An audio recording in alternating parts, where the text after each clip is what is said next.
Welcome to Data Pencil. Hello everyone, welcome back to our 50 days SQL practice challenge, and today it's our day 29. Alright, so let's quickly begin with our first query. In this query, we have to basically find the latest salary per employee, latest salary per employee along with total salary till that point. Means if there are salaries for March, for April, for May, for June, so what we have to do, we have to do the calculations so that we can get the running total, means the cumulative value. So what should be the salary for March? Suppose it's 15k, then what should be the salary for April? So if the salary for the April is again 15k, then the cumulative value will be 30k. For the month of May, the cumulative value will be 45k, correct? And for the June, the cumulative value will be 60k. It means we have to find the total salary till that point, So to get the total salary till that point, we need to find the running total. We already did such queries in earlier days, if you remember. So we will see it today again with this query. This is one part. Second part is we have to find the latest salary per employee. Means if we have to find the latest salary, it means we have to provide the ranking to the salary, right? And ranking should be based on their date, correct? So let's begin. And firstly, we have to select employee ID, then salary date, and then the rank, the rank that we will provide based on the salary withdrawn date. So here we have to write, we can write RNK, and then the last one is running total, right? Later on, what we will do, as we have to fetch the latest salary, so we will apply a filter, so where rank is equal to the 1, only then we can fetch the latest salary value. Fine. So employee ID is given, salary is given, salary date is given in the salary table. Now the work is to find this rank and this running total. So how to find the rank? And this rank should be based on the salary date, right? So for this, we will write here row number, over the view. Here we will use the row number to find the rank, or we can even apply the rank function as well, but here I am using simple row number. So over a view that is partition by employee ID and order by salary date, right? Because the rank should be given as per the salary, and it should be arranged in descending manner. Only then we can fetch the latest salary when rank will be equal to the 1. I hope it's clear, guys. So the name of this column is rank.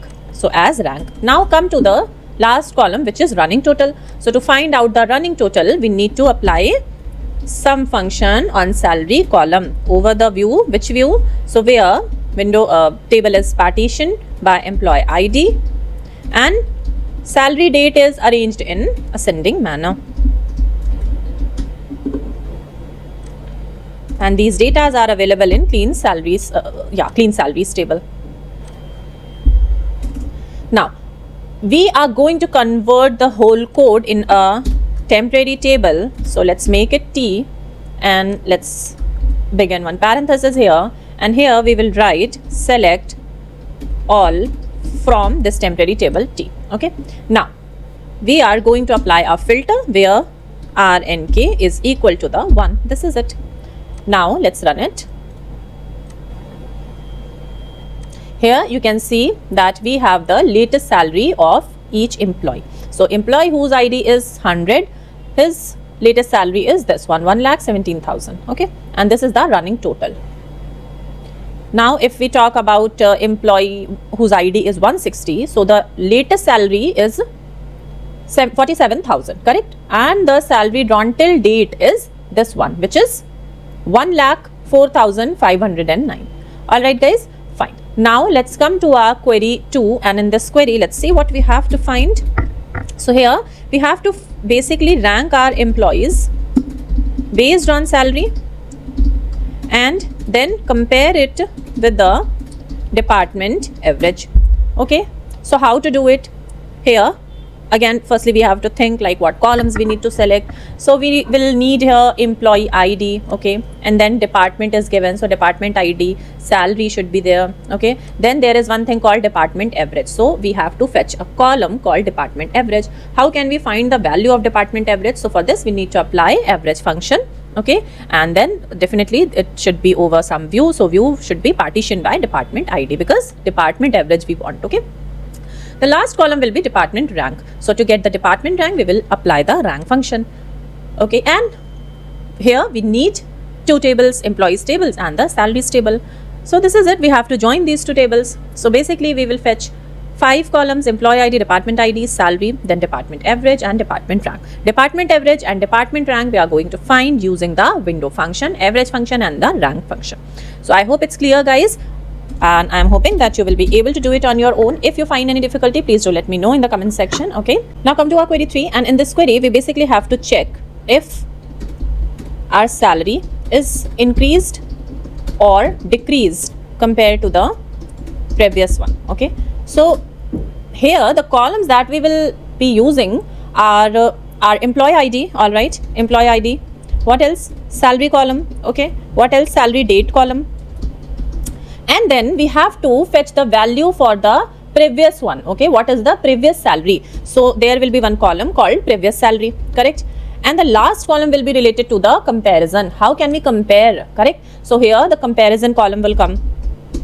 You can write here comparison column or trend or whatever suitable name you want to give. Okay, so these 3 columns we already have, but we have to find the code for this column and this comparing column. So for the previous salary, as you remember, to fetch the previous row data, we will apply which function we applied? We have to apply lag function, okay, over the view that is partition by employee ID and order by salary date. Okay, this is a very important thing, that partition by employee ID and salary date should be arranged in ascending order. Okay, so to fetch the previous salary we will apply lag function. Now for this comparison column, what we will do, we will simply apply here cases. Okay, different cases. So case when the salary is greater than this salary, so instead of previous salary we have to write the whole code. So if salary is greater than this previous salary, then increase. Okay, when salary is lesser than this previous salary means the whole code that we are using to find this previous salary, then termed it as decreased, else same. Okay, and then we will end our case when, and after that we will simply write the name of our table. So it will be a clean salaries table. I hope it's clear, guys, and you will be able to do it. So complete all these 3 queries, all right, and submit your work via submission form. And I'm receiving few submissions where the link is corrupted. So please be very careful and make sure the link that you are sending us is correct and accessible. Okay, so see you tomorrow with our day 30, and tomorrow we are going to practice few more advanced queries. So take care, guys, keep practicing. Bye bye.